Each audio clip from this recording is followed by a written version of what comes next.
Hello, everyone. Before today's story begins, we'd like to share a quick message. YouTube recently removed our monetization, cutting off our income. If you enjoy this story, we humbly ask for just $1 to help pay our staff so they can make a living and keep creating for you. Thank you for saving us. Now, let's begin the story. The Grand Hall of the Galactic Council was not built for human eyes. It was a sprawling cathedral of hard light and shifting fractal geometry, explicitly designed to humble anyone who walked upon its vast, crystalline floors. At the exact center of this overwhelming spectacle stood Dexter Britt. He was a low-level explorer and an even lower-level diplomat from a world that the greater galaxy viewed as an infected backwater. He wore a standard-issue fabric suit that looked absurdly primitive against the shimmering bioarmors, anti-gravity cloaks, and quantum weave robes of the alien elite floating in the tiered galleries above. Earth was a dying world, a brutal resource embargo, enforced by the very high council lords who now hovered around him, had pushed humanity to the ragged edge of total extinction. They were suffocating in the dark, starved of the elemental fusion fuels required to keep their planetary grid alive. Billions of souls were freezing. Billions more were starving, huddled beneath failing atmospheric domes. Dexter was not here to beg. Begging had failed for 3 long solar cycles. He was here to gamble with his life. A resonant, bone-rattling chime echoed through the colossal chamber, instantly silencing the murmurs of 10,000 alien dignitaries. High above, suspended on a floating dais of pure gravitational energy, King Xylar of the Lumina Empire materialized. He was less flesh and more a concentrated star, blinding, majestic, and unspeakably arrogant. Floating gracefully beside the king was Princess Valia. She was a breathtaking entity crystallized from pure light, shifting through brilliant spectrums that human eyes could barely process without tearing up. She was known to possess the most supreme intellect in the known galaxy, capable of processing quantum paradoxes and stellar drift calculations as easily as humans breathed air. King Xylar's voice boomed, translating seamlessly into every neural implant and primitive auditory canal in the room. He proudly announced the Apex Trials, a series of grueling mortal challenges designed to find a suitor biologically and intellectually worthy of Valia. The victor would not just win a royal bride. They would win absolute command over the Legion of Light, an invincible energy-based armada capable of enforcing its will across entire sectors of space. For Earth, securing that armada was the only way to break the embargo and survive. The king demanded champions, giants of bioengineered muscle, and titans of synthetic intelligence stepped forward into the staging ring. The crystal floor trembled under their collective weight. Dexter adjusted his collar, took a deep breath of the sterile, ozone-scented air, and stepped out of the heavy shadows. He raised his bare, unarmored hand. His vocal cords, unaided by any sonic amplification fields, sounded pitifully flat in the vast expanse. Dexter Britt, representing Earth. I claim a spot in the trials. For a moment, the silence was absolute. Then, the laughter began. It was not a unified sound, but a chaotic, deafening symphony of insectoid chirps, deep sub-bass rumbles, and synthesized sneers. A crustacean-like warlord nearby clicked its massive mandibles, offering a wager to its neighbor. I give the meat sack 5 seconds before his fragile biological lattice collapses under the sheer atmospheric pressure of the first zone. It mocked, tossing a handful of glowing credit chits onto a floating table. Another alien, suspended in a pressurized containment sphere, countered with a synthesized scoff. Generous. I say 2 seconds. Human technology is practically made of mud, sticks, and wishful thinking. Dexter ignored them, though his jaw tightened until his teeth ached. He cast his gaze over his immediate competition. To his left hovered a swirling, Localized hive mind of nanotech. Billions of microscopic drones functioning as a single, cold, calculating intellect. To his right stood a hulking biomechanical warlord from the Outer Rim, a walking fortress bristling with enough antimatter artillery to vaporize a small moon. Behind him lurked a shadow that hurt the eyes to look at, a terrifying reality-bending entity that warped the spatial dimensions simply by existing in the room. Against them, Dexter had a heartbeat, a pulse, and bones made of fragile calcium. The mockery washed over him like a bitter tide. But then, something shifted. He felt a strange prickle at the back of his neck and looked up toward the royal dais. Princess Valia was looking down directly at him. While the rest of the hall radiated pure disdain, her luminous form was entirely still. Then, the outer corona of her glowing body began to flicker. It was not a random fluctuation of her energy state. It was sharp, rhythmic, and incredibly precise. Short burst, short burst, short burst, a calculated pause. Long burst, short burst, long burst. Dexter felt his blood turn to ice, then rush back to his chest with blistering heat. She was deliberately modulating her visible light spectrum using a dead language from a dying planet. It was ancient Morse code. She spelled it out with absolute, undeniable clarity. SURVIVE. He held her brilliant gaze for a fraction of a second, offering a barely perceptible, slow nod. She was not a prize waiting to be won. She was a co-conspirator. The Grand Assembly was dismissed to the preparation wings. The harsh laughter and gambling odds trailed Dexter all the way down the slick, frictionless corridors. He was directed into a stark, metallic antechamber assigned specifically to him. On a floating silver table lay the organizers' generous provisions: quantum phase disruptors, neural link shields, and anti-gravity boots. Devices of miraculous, flawless alien engineering. Dexter did not even glance at them. He walked over to a cold steel bench and dropped his worn, heavy canvas backpack onto it with a dull, highly unsatisfying thud. It was the absolute only piece of luggage he had been permitted to bring from Earth. He unzipped the main compartment. Inside, there were no glowing energy cores or hyper-advanced computing chips. He reached in and methodically pulled out his gear: a heavy-duty pneumatic grappling hook, a thick coil of high-tensile carbon weave rope, a roll of silver adhesive fabric tape, a simple spring-loaded kinetic pendulum, and finally, a rusted, cold-rolled steel crowbar. He tested the heavy weight of the crowbar in his bare palm. It felt real. It felt heavy. The galaxy relied entirely on flawless algorithms, wireless network arrays, and predictable energy fields.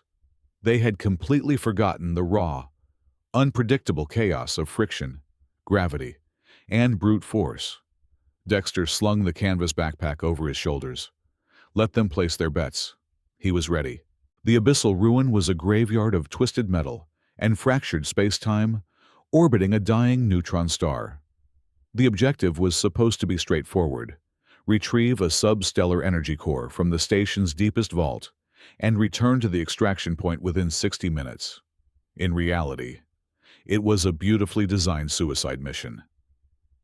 The ancient station sat squarely within a dead zone, an area where an aggressive, primordial electromagnetic field actively hunted and devoured advanced circuitry. Worse, the localized gravitational constants were completely shattered. Up became down without a single warning. Down became a sideways pull into oblivion. The competitors were teleported to the ruined airlock simultaneously, and the massacre began the very second their boots hit the rusted deck. The biomechanical warlord took one arrogant step forward before the station's dampening field violently stripped the quantum shielding from its heavy armor. Unfiltered cosmic radiation cooked its organic brain inside its durasteel skull in less than 3 seconds. It dropped like a massive stone, dead before the echo of its landing faded. The nanotech hive mind fared even worse. The shifting magnetic tides shredded their collective neural network. Billions of microscopic drones lost their unified consciousness, panicked, and began aggressively disassembling each other in a chaotic, blinding silver storm of friendly fire. The reality-bending entity sneered, attempting to warp space to bypass the station's physical corridors entirely and cheat the distance. But the dead zone warped back.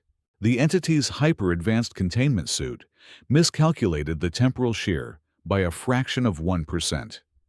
The resulting paradox ripped a micro-black hole right through its chest cavity, folding the terrifying creature into a space the size of a small pebble before it vanished entirely with a sickening, wet pop.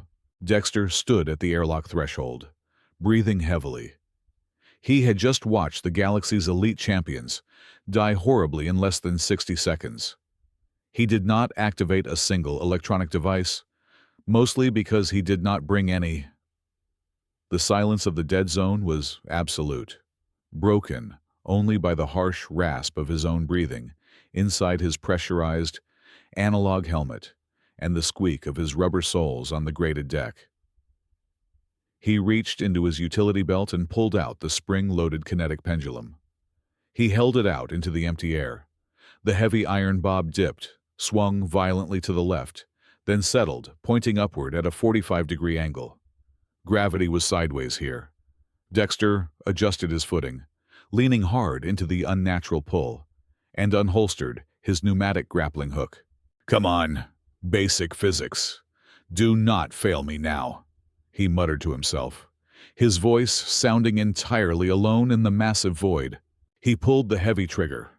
Compressed gas exploded with a loud bang, launching the titanium python across the chasm of the shattered hallway.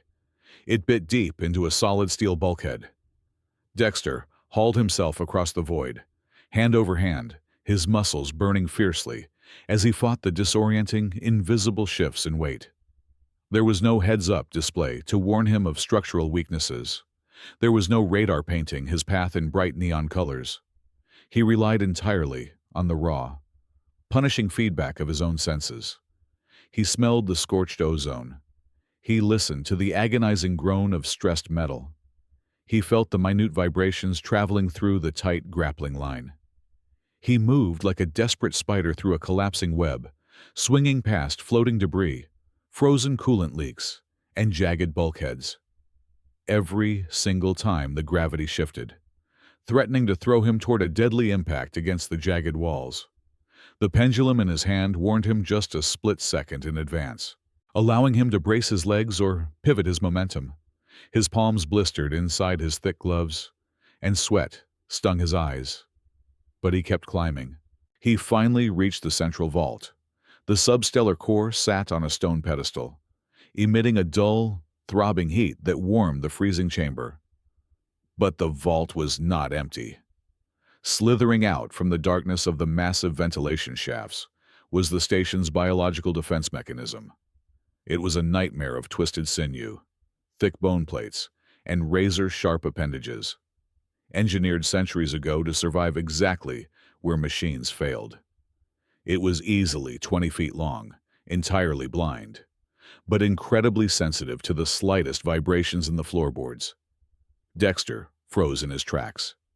He instinctively reached for a weapon, then remembered energy lasers were just dead metal and useless plastic here. The creature lunged with terrifying speed, its massive jaws snapping shut on the empty air where Dexter's torso had been just a heartbeat prior. Dexter threw himself backward, rolling aggressively beneath a cluster of massive, floating concrete slabs that had been torn from the ceiling by the erratic gravity field. The beast shrieked, a sound that rattled Dexter's teeth, and blindly thrashed its bladed limbs, shattering the floor grates into deadly shrapnel. Dexter watched his pendulum closely. The metal bob was vibrating erratically, pointing toward the ceiling, then the floor, then the ceiling again. The gravitational wave was cresting. He needed to build a kinetic trap, and he only had one chance to do it. He darted out from his cover, kicking a piece of loose metal to draw the beast's attention. It pivoted instantly, its terrifying mass barreling toward him like a biological freight train. Dexter fired his grappling hook, not at the roaring beast, but at a thick, structural support beam directly above the cluster of floating concrete slabs. He triggered the mechanical winch, hauling his body violently upward into the dark rafters, just as the monster crashed devastatingly into the exact spot he had just occupied. The beast roared in frustration, rearing up its massive head to pursue him. Dexter swung hard, positioning himself directly over the heaviest chunk of floating concrete. He drew his rusted, heavy steel crowbar. The pendulum in his pocket slammed downward as the localized gravity suddenly inverted, returning to a normal downward pull with absolute, crushing force. The massive floating concrete slabs began to drop. Dexter did not just let them fall naturally. He used the crowbar to violently wedge the largest, most jagged slab loose from its tangled rebar, sending 15,000 pounds of dead weight plummeting straight down. The impact was sickeningly loud. The beast was flattened instantly against the deck, its thick bone plates shattering under the sheer, unstoppable kinetic force of the trap. Dark green ichor pooled rapidly across the cold metal floor. Dexter dropped down from the rafters, breathing raggedly, his entire body shaking from adrenaline and physical exhaustion. He stepped over the crushed carcass, secured the glowing substellar core, and shoved it deep into his canvas backpack.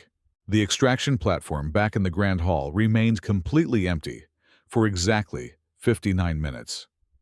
The alien dignitaries had already stopped watching the main observation screens, fully assuming a total loss of all champions. Lucrative wagers were being settled. Quiet. Arrogant conversations regarding the next tournament had already resumed. Then, the heavy teleportation sequence initiated with a low hum. A brilliant flash of white light filled the center of the room. When it faded, Dexter Britt stood there. He was covered in thick sweat, black engine grease, and alien blood. His uniform was torn to shreds, and he was leaning heavily on his rusted crowbar just to stay upright.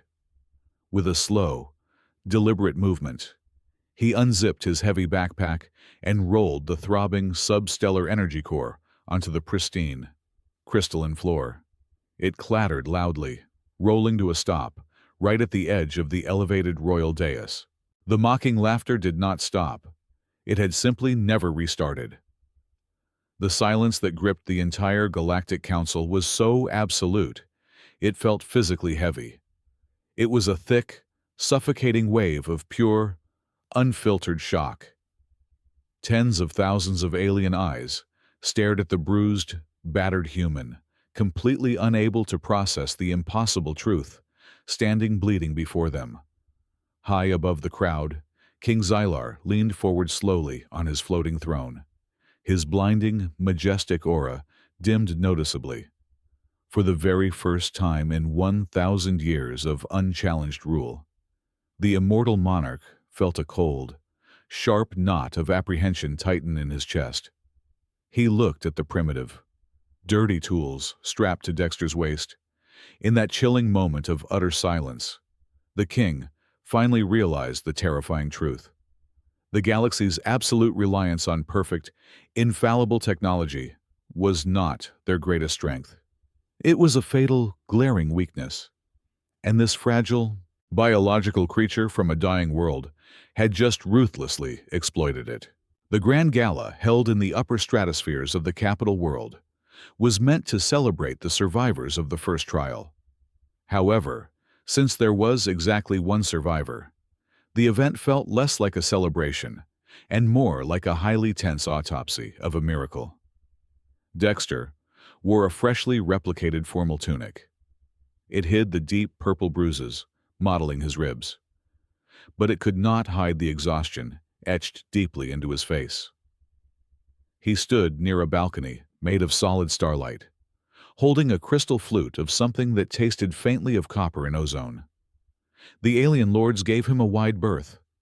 They looked at him not with respect, but with the cautious dread one might reserve for an unexploded bomb. Before the second hour of the banquet could commence, a pair of towering ceremonial guards clad in liquid silver approached him. They did not speak.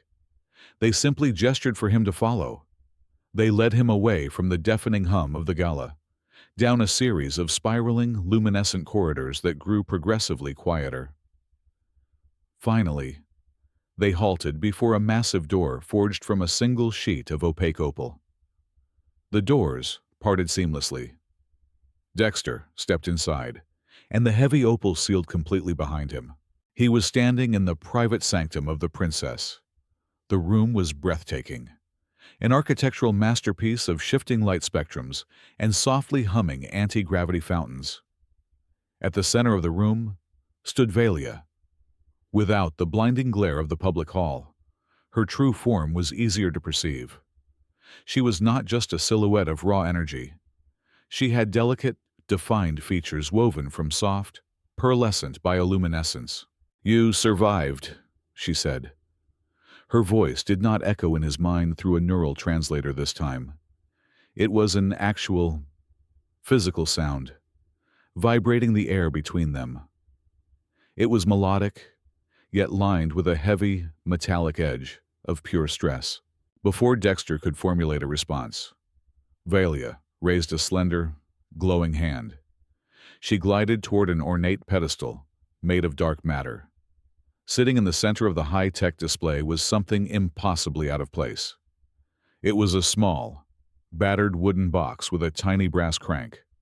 Dexter recognized the cracked lacquer and the tarnished metal immediately. It was an Earth artifact. Valia reached out and slowly turned the brass crank. 1 turn, 2 turns, 3 turns. She released it. A frail, plinking, mechanical melody began to fill the quiet room. The sound was incredibly primitive, a simple metal comb plucking a rotating brass cylinder. Yet, the moment the first few notes chimed, the softly humming walls of the sanctum went completely dark. The ambient quantum fields shattered. "An acoustic jamming field," Valia explained, her glowing eyes locking onto his. "The Council relies entirely on quantum entanglement for their surveillance. They monitor subatomic vibrations to listen to our conversations. But this mechanical music creates a random, localized acoustic resonance that their algorithms simply cannot filter or predict. We have exactly 10 minutes of true privacy before their technicians bypass the dead zone." "You sent me the Morse code," Dexter said, stepping closer to the music box. "You wanted me to make it out." "I needed you to make it out," Valia corrected him, her tone hardening. "You think this tournament is a genuine search for a worthy mate? It is not. It is a highly choreographed political execution. My father, the king, is completely compromised." Dexter frowned, the political gravity of her words sinking in. "Compromised by who?" "The Eclipse Syndicate," she whispered, pacing the floor. The mechanical music continued its tinny, melancholic loop. "They are an extremist shadow faction deeply embedded within the High Council. They believe the galaxy is heavily overpopulated by what they consider inferior, biological anomalies. They want to initiate a galactic purge.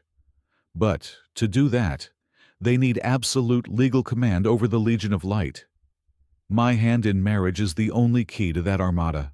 "So the competitors out there," Dexter deduced, his mind racing.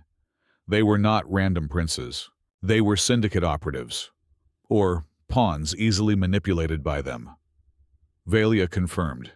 "If any of them had won, the syndicate would have taken the Legion. Their first target would be the unaligned border worlds.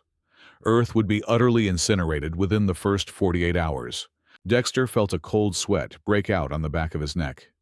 He had come here to win an embargo treaty, not to stand in the middle of a galactic coup. Then, why am I here? Humanity barely has the technology to leave our own solar system. Valia stopped pacing and turned to face him fully. Her radiant light warmed his skin. "That is precisely why you are here." Dexter Britt, I manipulated the registry algorithms to ensure Earth received an invitation. The Syndicate controls everything because every species in the Council is hardwired into the Galactic neural network. They hack minds, they override bioarmors, they predict strategic choices through 1 billion data points. But you humans, you are completely offline. She stepped closer, her glowing form reflecting in his dark eyes. You are raw. You are primitive. You are a biological wildcard operating on analog instincts and kinetic violence. The Syndicate cannot hack a steel crowbar. They cannot predict a mind that operates outside the digital grid. I brought you here to completely derail their perfect, infallible plan. Dexter looked at her. Truly looked at her. The Council treated her as a divine trophy, a beautiful, silent prize meant to sit on a pedestal and award unlimited military power to the strongest monster. But she was not a prize. She was a brilliant, desperate tactician, trapped in a gilded cage of hard light. She was fighting a silent war from the inside. If I do this, Dexter said, his voice low and steady over the tinkling music box. If I go back out there and tear down their operatives, I will have the entire Syndicate trying to put a quantum-laced bullet in my head. What happens to Earth? If you win the final trial, Valia stated, her voice resolute and unyielding, I will become your legally bound partner. As your partner, I will bypass the High Council entirely.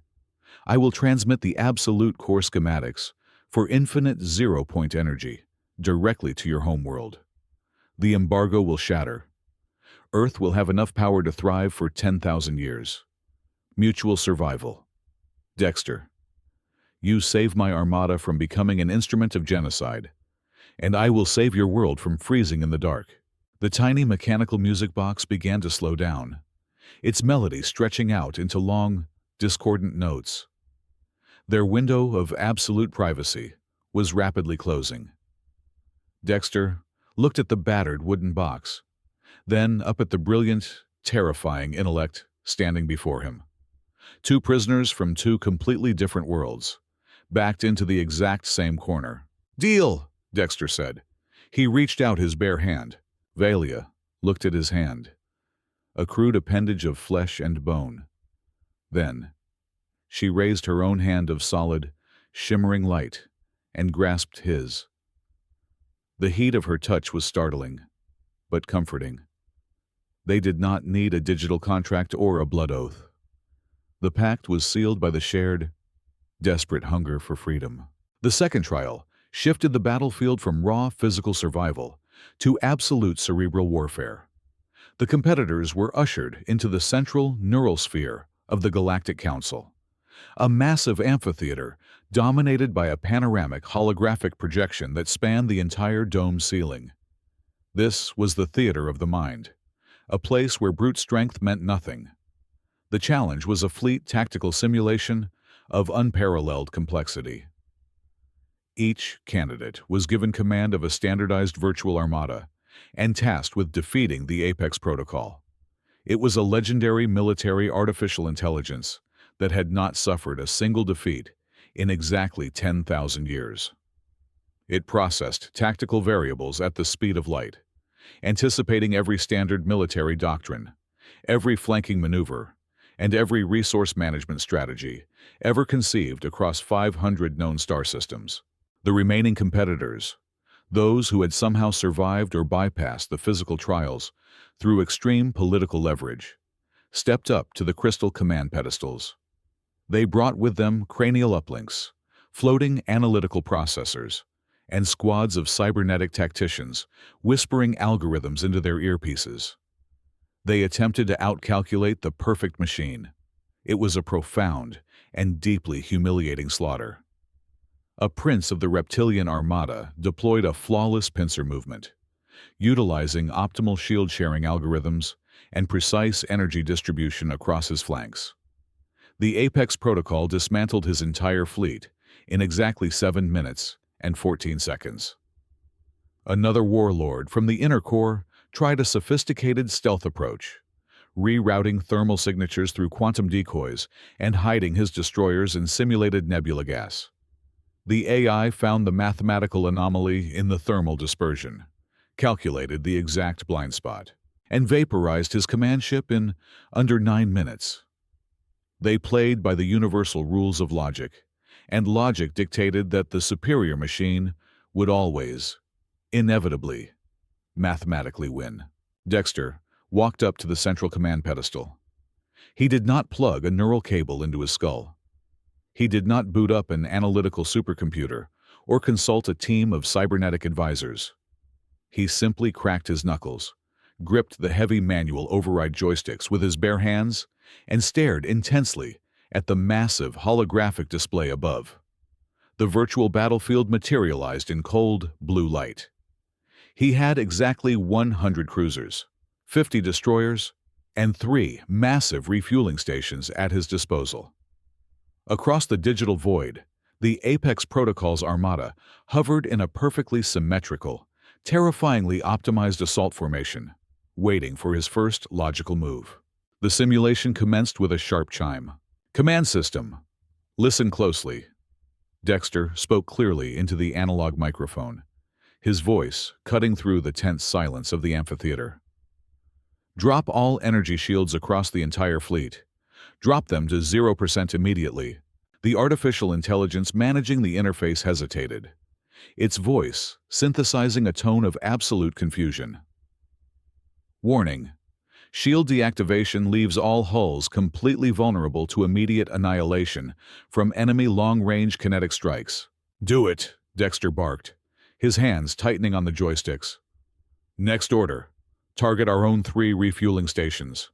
Concentrate all primary plasma batteries on their central fusion cores and fire." The simulation chamber fell dead silent. Even the alien dignitaries in the viewing gallery stopped breathing. The human was actively committing digital suicide in the very first minute of the engagement. The virtual cannons fired. The 3 massive refueling stations, holding thousands of megatons of volatile simulated fuel, detonated simultaneously in a blinding flash of digital fire. The explosion was not a tactical strike. It was unadulterated, engineered chaos. A massive, expanding cloud of dense plasma, radioactive debris, and shattered digital armor flooded the central sector of the virtual battlefield. The Apex Protocol's flawless sensory arrays went entirely blind. It could not calculate the trajectory of 10 million randomized shrapnel fragments. It could not penetrate the thermal bloom of a friendly fire nuclear disaster. "Now!"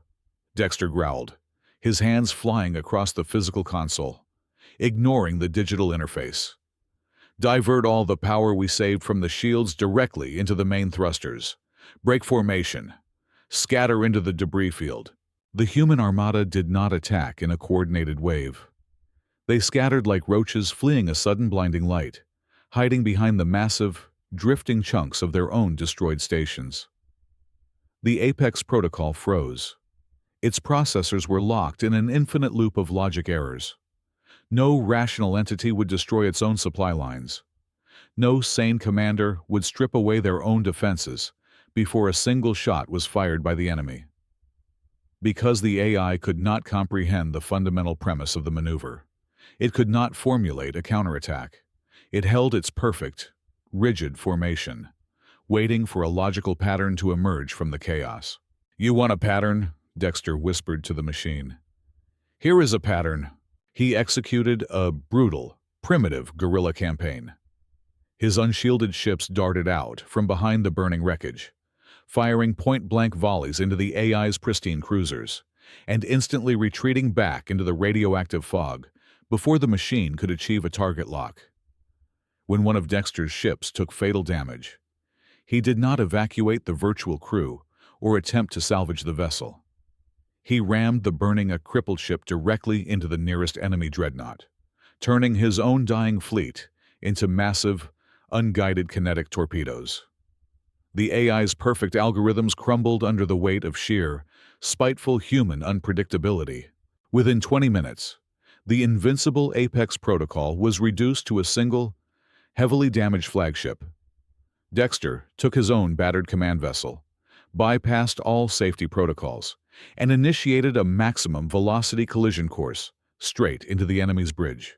The simulation ended in a blinding flash of digital white light, signaling the absolute destruction of the AI's core logic processor. The massive holographic projection dissolved into a glowing screen, proclaiming absolute victory. Dexter had done the impossible. He had outsmarted a 10,000-year-old god of war using nothing but spite, raw kinetic strategy, and absolute disregard for conventional self-preservation. The Grand Hall erupted not in cheers, but in terrified, chaotic murmurs. Dexter leaned back in the command chair, wiping a heavy layer of sweat from his forehead. But before he could even take a deep breath to process the monumental win, the massive victory screen began to violently glitch. The golden letters warped, twisting into a deep, blood red. A loud, unnatural siren began to wail through the chamber, a physical sound completely different from the simulation's programmed audio effects. "System override!" A cold, mechanical voice echoed through the hall. Dexter stared at the console. Lines of malicious, unauthorized code were actively spilling across his manual screens. He had not just beaten an isolated simulation. The Apex protocol was intimately tied to the planetary defense mainframe to process real-time tactical data. The intense computational strain Dexter had forced onto the AI, combined with a sudden logic loop collapse at the moment of his victory, had created a catastrophic, temporary backdoor in the system firewall. "No," Dexter muttered, his blood running cold as he realized the horrifying truth. The Eclipse Syndicate did not plan for him to win. But once he did, they seamlessly hijacked his victory to execute their ultimate phase. The red warning text flashed brightly across every screen in the Grand Hall. Planetary shielding matrix offline. Defense grids deactivated. The impenetrable energy barriers protecting the capital world of the Lumina Empire vanished in an instant. The heavy opal doors of the Grand Chamber did not open. Instead, the air in the very center of the room began to violently tear apart. Brilliant flashes of purple teleportation energy erupted directly onto the crystalline floors. The Eclipse Syndicate was no longer operating in the shadows. Heavily armed shock troops, clad in dark matter armor and wielding unauthorized antimatter rifles, began materializing right in the middle of the panicked diplomatic crowd. The real war had just breached the absolute heart of the Galactic Council. The violent purple flashes of teleportation energy finally ceased, leaving behind the acrid stench of displaced ozone. The Syndicate shock troops stood in perfect, terrifying formation across the shattered crystalline floor of the Grand Hall. When their sleek, dark helmets retracted, a collective gasp of pure horror rippled through the thousands of captive dignitaries. The faces beneath the armor were agonizingly familiar. The warlords, the royal heirs, and the elite commanders who had supposedly withdrawn or perished in the preliminary trials were standing right there. Their prestigious galactic titles had been nothing more than an elaborate, centuries-long masquerade. They were the Eclipse Syndicate, and they had been hiding in plain sight the entire time. Moving with ruthless, coordinated efficiency, a heavy assault squad scaled the royal dais. King Xylar attempted to summon his blinding, majestic aura to repel them, but the Syndicate soldiers threw a heavy dampening net over his throne. The net, woven from concentrated dark matter, instantly suffocated the king's radiant energy, forcing him to his knees as a pale, flickering shadow of his former self. The towering leader of the Syndicate, an imposing alien with scar tissue mapped across his pale gray face, stepped forward and leveled a massive plasma executioner pistol directly against the back of the king's skull. "Treason!" roared the commander of the Royal Vanguard, a squad of elite guards stationed around the perimeter. "Open fire on the insurgents immediately!" 300 heavily armored guards raised their quantum pulse rifles and squeezed their triggers simultaneously. The resulting sound was not a deafening barrage of energy fire, but a pathetic, synchronized series of dull clicks. Panic erupted instantly. The syndicate leader let out a low, vibrating laugh that echoed through the massive chamber. He proudly announced that the syndicate had total control over the central mainframe. Every smart weapon, every defensive grid, and every piece of network-connected technology in the room had its biometric firing protocols permanently revoked. The most powerful assembly in the entire galaxy was completely defenseless, disarmed by a simple line of rogue code. The hall descended into absolute despair. Alien diplomats fell to their knees, preparing for an unceremonious slaughter. Down on the amphitheater floor, still hidden amidst the shadows of a shattered command console. Dexter Britt did not despair. He dropped to one knee, ignoring the burning pain in his battered ribs. His right hand slid quickly down his torn pant leg, reaching deep into the thick, reinforced leather of his left boot. His fingers brushed past sweat and dirt to wrap tightly around a cold, checkered wooden grip. It was a heavy, antiquated .45 caliber revolver. It was forged from solid, unforgiving steel. It fired heavy lead hollow-point bullets, propelled by chemical explosives. It possessed 0 microchips. It had 0 network connectivity. It was completely, fundamentally unhackable. Dexter stepped out from the cover of the console, raised the heavy weapon with both hands, locked his sights squarely on the syndicate leader standing over the king, and pulled the mechanical trigger. The hammer slammed down. The firing pin struck the brass primer.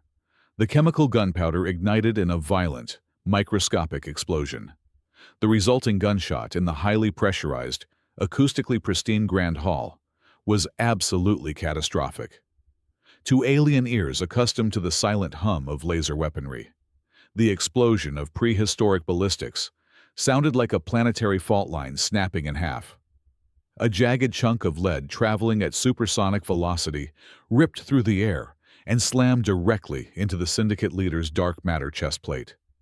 The sheer, unmitigated kinetic shockwave lifted the massive alien off his feet and threw him violently backward off the dais. His plasma pistol clattered uselessly across the floor. The deafening roar of the gunshot paralyzed the entire room for one crucial, agonizing second.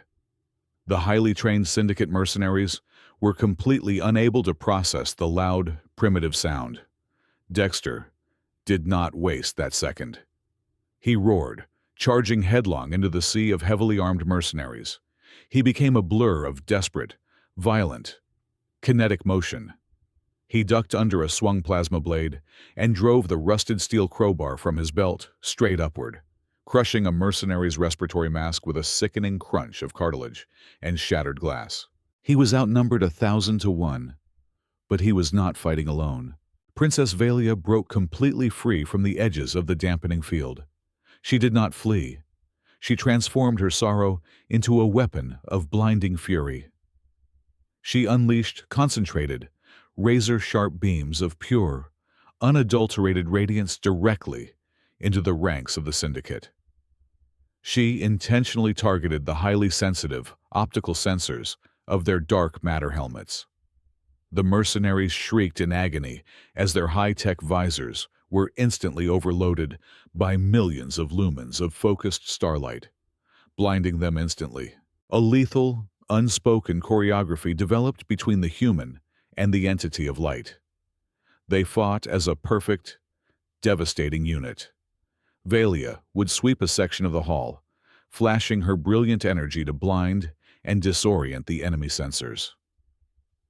The moment the mercenaries staggered blindly, clutching their burning visors, Dexter crashed into their lines like a biological wrecking ball. He used his heavy kinetic weapons to ruthlessly shatter their physical armor, sweeping legs, snapping joints, and firing his revolver at point-blank range until the cylinder clicked empty. When the gun ran dry, he flipped it around and used the solid steel barrel as a brutal bludgeon. He fought with the desperate, ugly, entirely unpredictable brawling tactics of a species that had survived millennia of physical warfare. The syndicate ranks began to violently buckle. The leader, bleeding a thick trail of dark blue fluid from his shattered chest plate, propped himself up against the ruined steps of the royal dais. He watched in absolute horror as his elite, technologically superior army was being systematically dismantled by flashing lights and blunt force trauma. He realized the tactical advantage had completely collapsed. The mission was a total failure. Coughing up blood, the leader reached into a heavily armored pouch on his belt and retrieved a sleek obsidian cylinder. The object immediately began to hum with a terrifying, deep-frequency vibration that rattled the teeth of everyone in the room. It was a singularity core, an illegal, planet-killing weapon capable of generating a localized, self-sustaining black hole. If the Syndicate cannot rule the light, the leader wheezed, his voice amplified across the terrified hall. Then, let the dark swallow everything. He activated the arming mechanism. The cylinder locked itself with a military-grade quantum cipher, an algorithm that randomized its own passcode billions of times every single second, rendering any attempt to hack it mathematically impossible. He tossed the humming weapon into the very center of the grand hall. The digital display on the side of the obsidian casing glowed a sinister, blood red. It initiated a countdown sequence, loudly declaring that the localized gravity well would critically expand and consume the entire solar system in exactly 5 minutes. The countdown initiated with a sickening, heavy pulse that vibrated through the floorboards. The absolute brightest cybernetic minds and royal advisors remaining in the shattered hall rushed the obsidian cylinder in a blind panic. They frantically jacked their neural link cables into the weapon's interface, dumping billions of decryption algorithms into the system every single second. But the quantum cipher was flawlessly ruthless. Every time their supercomputers guessed the wrong sequence, the penalty protocol triggered. 5 minutes instantly slashed to 2 minutes and 30 seconds. Another failed attempt. 1 minute and 15 seconds. The supreme alien intelligences fell back in sheer terror. Their infinitely advanced machines were completely impotent against true, randomized chaos. "Everyone step away from it!" Dexter roared, his voice cutting through the rising wail of the weapon's siren. He dropped his empty revolver and approached the humming device. He did not look at the scrolling digital numbers or the holographic interfaces. He looked at the physical architecture. Beneath the glowing red numbers, a massive internal housing was violently vibrating. It was a mechanical centrifuge, a hyper-spinning core rotating at impossible speeds to generate the gravitational shear needed to rip a hole in reality. The entire casing was protected by an oscillating quantum force field, a barrier that would instantly vaporize any energy beam or plasma charge fired at it. But Dexter knew that every machine, no matter how advanced, relied on perfect environmental equilibrium to function. "Valia!" Dexter shouted, keeping his eyes locked on the spinning core. "Pull the light! Absorb every single photon in this hall right now!" She did not question the logic. She acted. Valia spread her arms, and her glowing form shifted from radiating energy to violently consuming it. The ambient lighting of the grand hall, the bioluminescent emergency flares, and even the hard light architectural pillars were instantly sucked into her physical form. The massive chamber plunged into absolute, pitch-black darkness. This sudden, catastrophic vacuum of localized energy caused a massive fluctuation in the room's magnetic resonance. The bomb's perfect quantum force field faltered, destabilizing for exactly 0.5 seconds. In that microscopic window of vulnerability, Dexter lunged. He gripped his dented, reinforced steel crowbar with both hands, driving all of his kinetic momentum forward. He jammed the crude iron bar straight through the flickering energy shield and violently thrust it deep into the exposed, hyperspinning gear assembly of the singularity core. The laws of primitive physics answered his desperate prayer. The extreme physical friction of alien alloys, grinding against cold-rolled earth steel, created a deafening, agonizing shriek. The sheer kinetic shockwave of the impact shattered the impossibly advanced internal gears into a cloud of jagged shrapnel. The central centrifuge jammed abruptly, stripped of its centrifugal velocity. The forming black hole completely lost its stability. It gasped, stalled, and collapsed harmlessly back into a heavy pile of inert, smoking dark matter. The weapon was dead. Slowly, cautiously, Valia released the absorbed energy, bathing the ruined Grand Hall in a soft, warm glow. The silence that followed was not born of shock, but of absolute, reverent awe. Tens of thousands of the most powerful beings in the known universe stared at the exhausted, bleeding human standing over the destroyed doomsday weapon. He had halted the apocalypse with a rusted iron stick. King Xylar, finally freed from the dampening net by his recovering guards, stepped down from the rubble of his royal dais.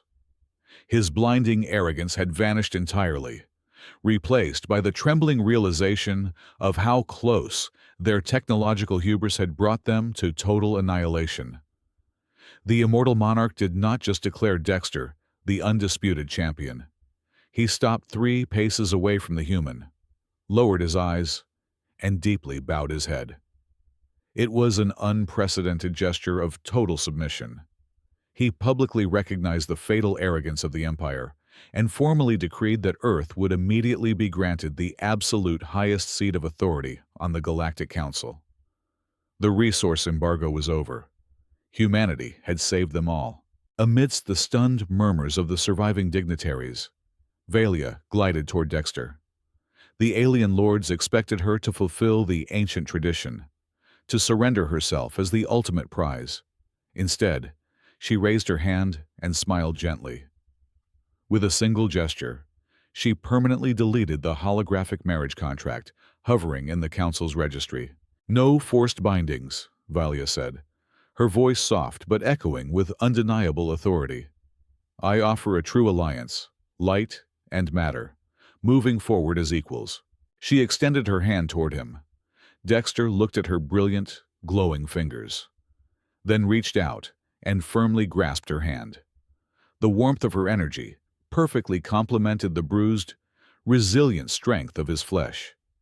In a universe obsessed with infallible machines and cold logic, they had proven that a courageous heart and the raw, unyielding grit of humanity were the greatest weapons of all.